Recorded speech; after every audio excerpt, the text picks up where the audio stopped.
distribue du pain, de la nourriture et de l'argent. Tellement célébré, tellement populaire que personne n'imaginait un seul instant qu'il puisse disparaître d'un jour à l'autre. Puis après le choc vient la colère, la fureur, la rage. La foule finit par réclamer vengeance contre les meurtriers de son champion. L'absence de dictateur, c'est son fidèle lieutenant Marc-Antoine qui prend le relais de son pouvoir. Ce dernier est alors consul de la République, il est âgé de 39 ans, il est maître de cavalerie et c'est un vétéran de la guerre des Gaules. César a écrit son testament et le texte réserve quelques surprises aux Romains.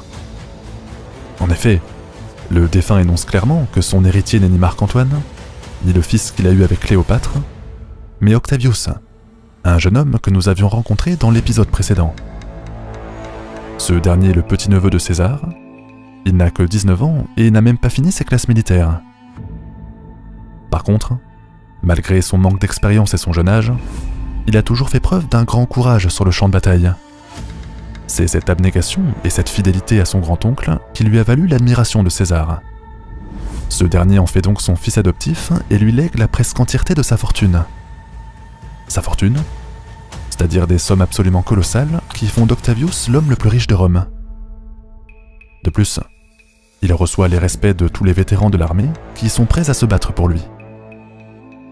Devenu extrêmement gênant pour Marc-Antoine et les Liberatores, se retrouve isolé, s'enfuit de la capitale et regagne l'Égypte avec son fils. Octavius, quant à lui, rallie les vétérans de César et se constitue une armée privée. La situation devenant complètement folle, Cicéron, qui est de retour sur la scène, tente un coup de maître au Sénat. Il déclare que Marc-Antoine est un ennemi du peuple, qu'il faut donner des légions à Octavius et lui demander de marcher contre le premier. Ainsi, le Sénat se donnerait du temps pour reprendre le contrôle des événements. Vers le mois d'avril-43, Octavius accepte l'offre et affronte Marc-Antoine à la bataille du Forum Gallorum. L'ancien maître de cavalerie fuit alors en Gaule, mais loin d'être détruit, il reçoit le soutien des tribus gauloises qui se rallient à lui.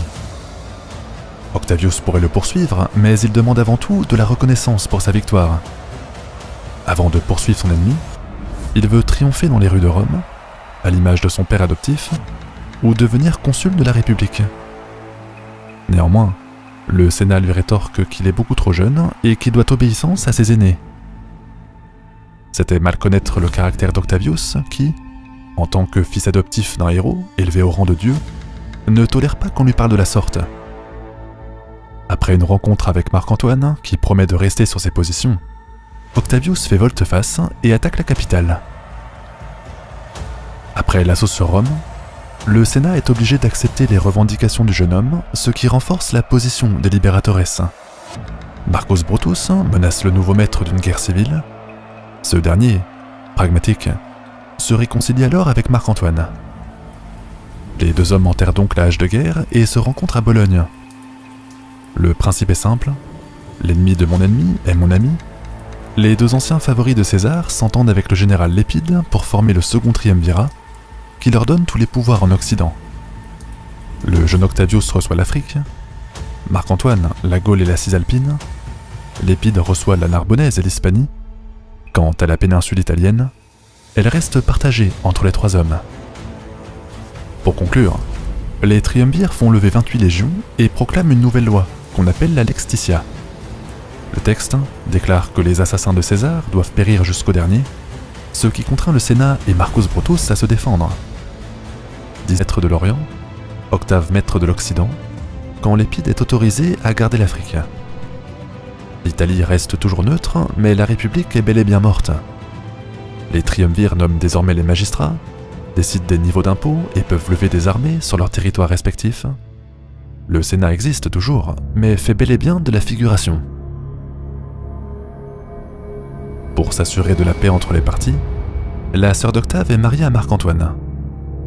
Les deux hommes mènent alors chacun leur gouvernement. Ils l'écartent alors de la vie politique, s'emparent de l'Afrique pour son propre compte avant d'impressionner le peuple par de nouvelles victoires en Illyrie.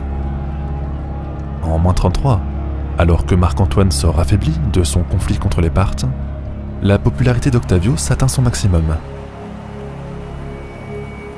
Par la suite, Rome apprend que Marc-Antoine est tombé amoureux de Cléopâtre.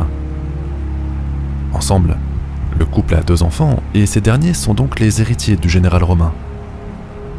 En bon calculateur, Octavius accuse son homologue d'avoir trahi ses engagements. D'abord parce qu'il est marié à sa sœur et qu'il l'a trompée avec la reine d'Égypte. Ensuite, parce que le charme de Cléopâtre aurait mis la partie orientale de Rome sous l'influence de l'étranger. Accusant Marc-Antoine d'être manipulé, le fils adoptif du défunt dictateur se présente donc comme le défenseur de l'intégrité romaine. Il se crée ainsi une justification pour repartir en guerre et devenir le maître absolu de l'impérium romain.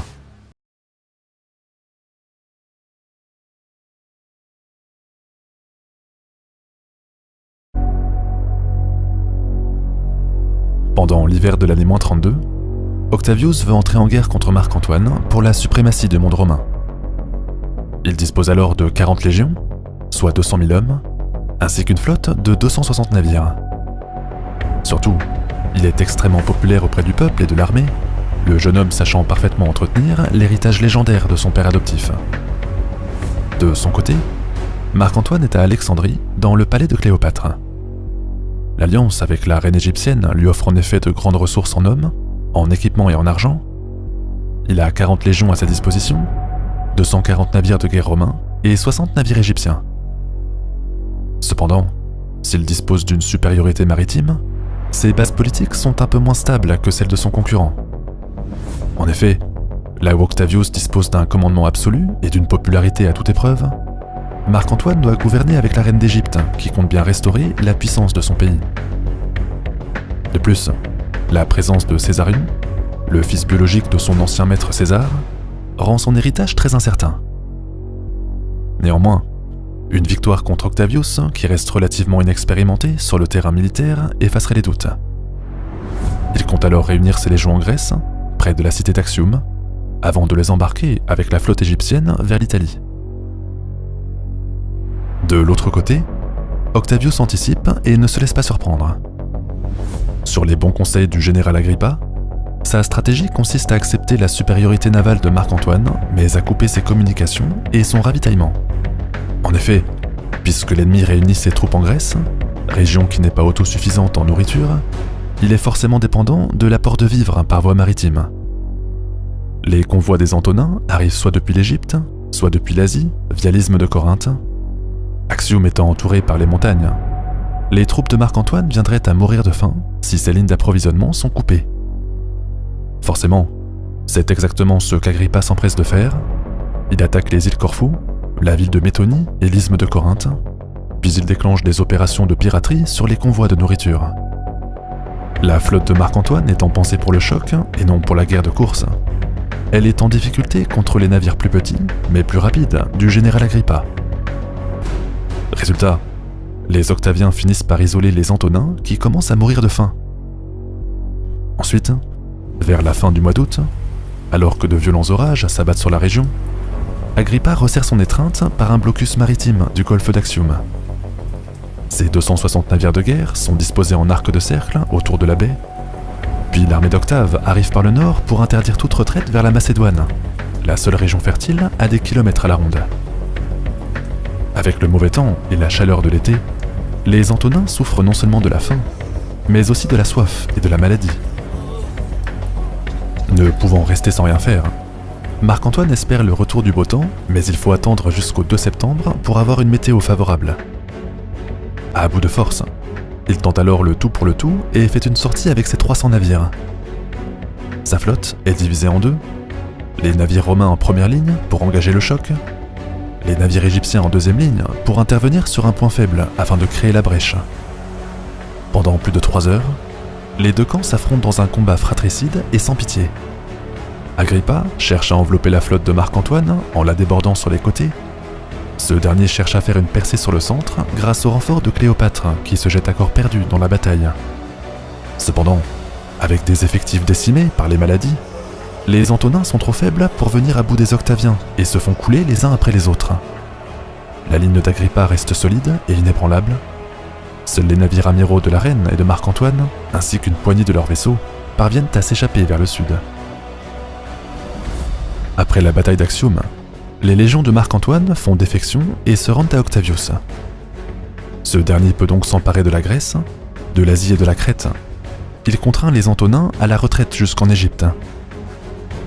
Seulement, vers le mois de juillet -30, le vainqueur, bien décidé à en finir, déclenche l'invasion du royaume de Cléopâtre. Il s'empare alors du pays, qui n'a plus de flotte ou d'armée pour se défendre, et encercle facilement la capitale. Sachant que tout espoir est perdu, Marc-Antoine se suicide, suivi par Cléopâtre, qui est dévastée par le chagrin. Octavius fait donc de l'Égypte une province romaine, et envoie ses cavaliers dans tout le pays pour occuper les routes, les ports et les garnisons. Son objectif ?